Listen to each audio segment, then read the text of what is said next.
Perdana Menteri Indonesia Sultan Syahrir mengalami masa-masa sulit sebelum akhirnya tutup usia. Setelah ditangkap bersama kolega politiknya tanggal 16 Januari 62 dan 3 bulan kemudian dijebloskan ke penjara Madiun, Jawa Timur, Syahrir pun sakit. Tak berlangsung lama menghirup udara pengap penjara Madiun, tekanan darah Syahrir tiba-tiba meningkat tajam. Diastolis 150 dan sistolis 245. Syahrir membutuhkan perawatan medis serius. Setelah disetujui, tokoh Partai Sosialis Indonesia ini menjadi pesakitan politik, kemudian dibawa ke Jakarta. Dia ditempatkan di RSPAD Jakarta. Dengan menumpang kereta api, Syahrir tiba di Stasiun Gambir menjelang akhir November 62. Praktis, hari-hari Syahrir lebih banyak dihabiskan di rumah sakit. Selama 8 bulan dia menempati ruang perawatan, kendati demikian statusnya sebagai tahanan politik masih melekat.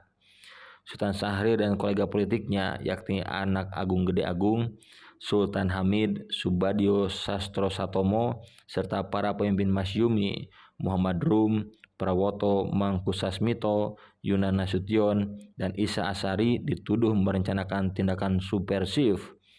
Kehadiran Syahrir bersama koleganya untuk memenuhi undangan anak Agung Gede Agung menyaksikan upacara ngaben di Bali dicurigai hendak melakukan konspirasi.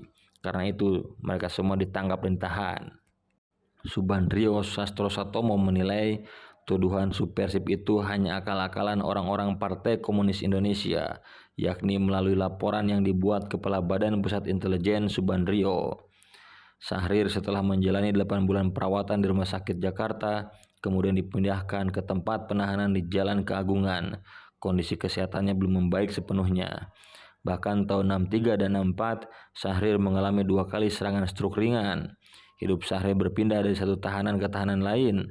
Dari Jalan Keagungan, dia dipindahkan ke rumah tahanan militer di Jalan Budi Utomo.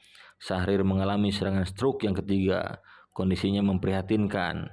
Tangan dan kaki Perdana Menteri pertama Indonesia itu lumpuh. Melalui serangkaian operasi, dokter berhasil memulihkan fungsi tangan dan kakinya, tapi Syahrir tak mampu lagi menulis dan berbicara. Pihak keluarga, terutama Poppy Syahrir, istri Sultan Syahrir, meminta kebijaksanaan Presiden Soekarno membawa suaminya ke luar negeri untuk berobat, dan Soekarno mengizinkan. Bulan Juli 65, Poppy Syahrir beserta 2 anaknya membawa Sultan Syahrir ke Zurich, Swiss. Syahrir mendapat penanganan tenaga medis luar negeri. Namun para dokter asing itu juga tak mampu berbuat banyak. Kemampuan bicara dan menulis Syahrir tetap tak bisa dikembalikan.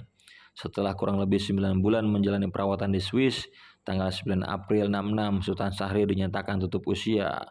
Founding father bangsa Indonesia itu wafat dengan masih menyandang status tahanan politik. 10 hari setelah kematiannya, yakni 19 April 66, jenazah Sultan Syahrir tiba di tanah air. Dia dimakamkan di Taman Makam Kalibata, Jakarta. Presiden Soekarno mengeluarkan keputusan Sultan Syahrir sebagai pahlawan nasional.